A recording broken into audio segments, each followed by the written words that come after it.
Good morning, and may it please the court. My name is Nicole Cahill, and I represent the appellant in this case, Layton Johnson. I'd like to reserve 5 minutes for rebuttal. First thing, I'd like to ask the court if it's inclined to hear any argument on our pending motion to stay the district court trial, which is set to go forward this Monday, or if the panel would just like to hear an argument on the merit. Yeah, from my perspective, I think the merits. Okay. Just wanted to check since that's coming up. The purpose of qualified immunity is to ensure that officials have fair notice that their actions violate the law. In this case, appellant Layton Johnson, as a mailroom supervisor at California State Prison, Sacramento, lacked any clearly established law that would have placed him on notice that his actions would have violated appellee Anthony Penton's constitutional rights by having staff keep his mail pending his return from being temporarily away from the prison to testify in a criminal matter. Penton asserts that Johnson, as the mailroom supervisor, violated his First and 14th Amendment rights to access the courts, to receive mail, and to receive notice that his mail was being withheld. In denying Johnson's summary judgment motion, the district court erred in determining that disputes of fact precluded finding that Johnson was entitled to qualified immunity, and by defining clearly established law far too broadly. The district court failed to construe those disputes of fact it found in favor of Penton and then doing the qualified immunity analysis. Relatedly, Penton has failed to provide any authority that squarely governed the circumstances as they were present here for purposes of clearly established law and the qualified immunity analysis. As the Supreme Court has repeatedly held, broad propositions of law, such as there's a right to access the courts or right to mail, are simply inadequate for purposes of defining clearly established law for qualified immunity. Accordingly, assertions that inmates have a general right to access the court and right to mail are just insufficient. So, counsel, I want to follow up on the right to access the courts. I mean, there are cases out there that talk about the right to access courts is undermined when prisoners are not given access to their legal mail. So there are cases that say that in that specific context. We have those facts here. We have legal mail at issue. What more would be needed in the case law to make that clearly established? Your Honor, I believe that you need something closer to this case under the Supreme Court's guidance on establishing clearly established law. While there's some that relate to legal mail, it's in the context of either an intentional withholding or the inmates being transferred repeatedly. There's no case where there's evidence that the mailroom lacked any information regarding where the inmate was housed at the time. This isn't the case where the inmate's transferred to a different prison within the California system, and it just needs to be forwarded. This was a temporary absence. Well, the temporary absence was for many months, and as I understand the facts, or the disputed facts, help me here, that Johnson's practice or his agency's practice was once they were out to court, we tossed their mail in the corner. So at the extreme, the facts might show that it wouldn't matter whether he had the address, he just knew they were out to court. Or secondarily, if the issue of how easy it would be to find it is a matter of fact that would turn on whether he's deliberately withholding it. But am I right that that there is evidence that the practice was once you were, quote, out to court, they put your mail in the corner and waited? Well, I don't think that characterization is accurate, Your Honor. The evidence shows that the practice was when inmates are out to court, that the mail is kept in a specific location, and his practice would expect staff to check every few days to determine whether or not that inmate had come back. But you said, but it's not to whether they had returned, but whether you were going to send it out. In fact, your very statement just sounded like they're never going to forward the mail. They're going to wait and see if they come back. That's fair, Your Honor. So okay. Yes, the practice was to keep it pending their return.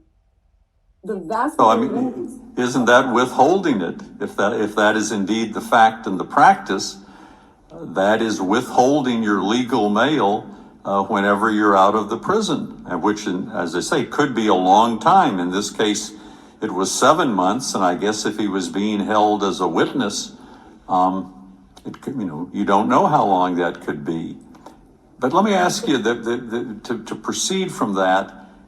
Your position, therefore, would seem to be that he had no obligation to do anything other than wait. There's this talk about, well, he's not in some computer system.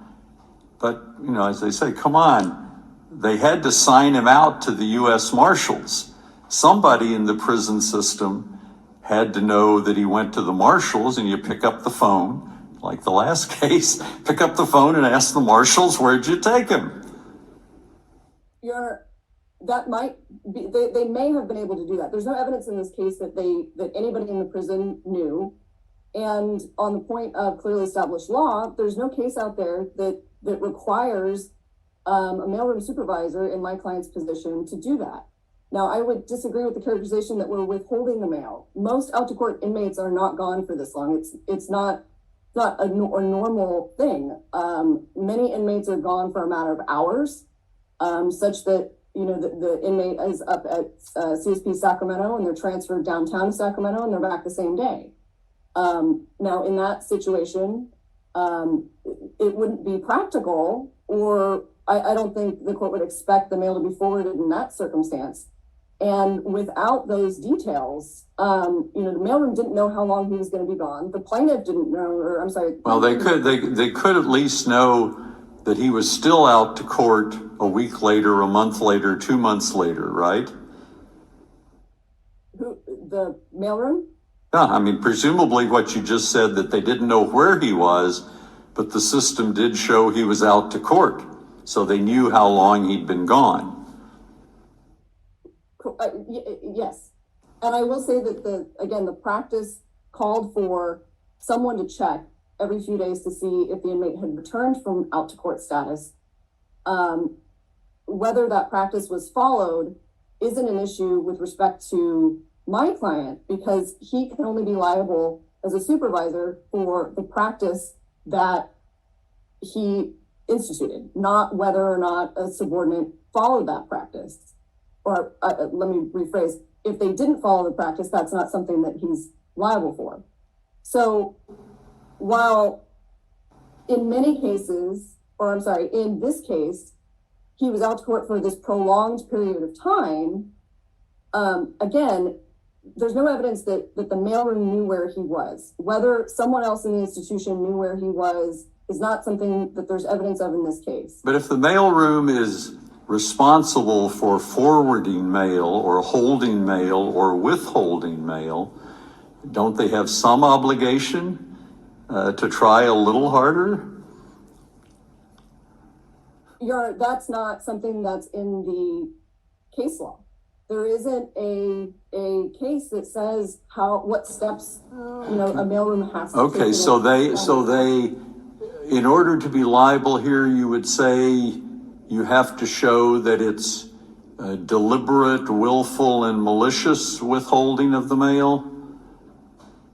Your Honor, I would argue that active interference, which hasn't been clearly defined by this court yet, does require some sort of intentional conduct, intentional meaning to be malicious to some degree, as opposed to just an intentional act. Okay, and wouldn't that also, though, be in effect a merits question? That is, the jury might well find that under these circumstances, this could be found to be deliberate, malicious, and whatever, that those would be things you could try in your jury instructions, and you could perhaps try a qualified immunity motion at trial and after trial.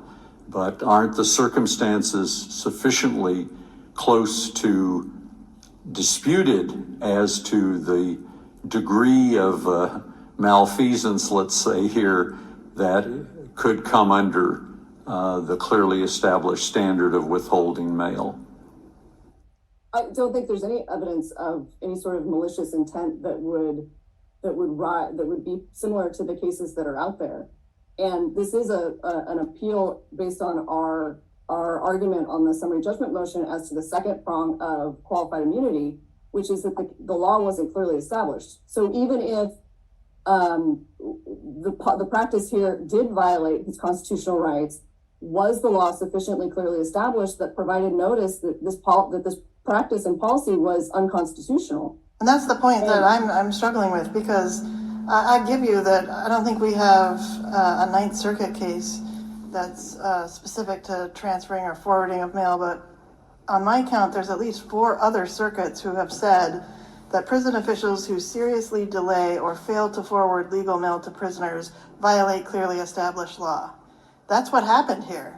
I mean, there's nothing in the prison policy that says we're going to hold on to mail when somebody's out to court, but if they're out more than 2 weeks, then we're going to do something else. We're going to find them. We're going to try to get their mail. Like, as far as I can tell from how things work at the prison,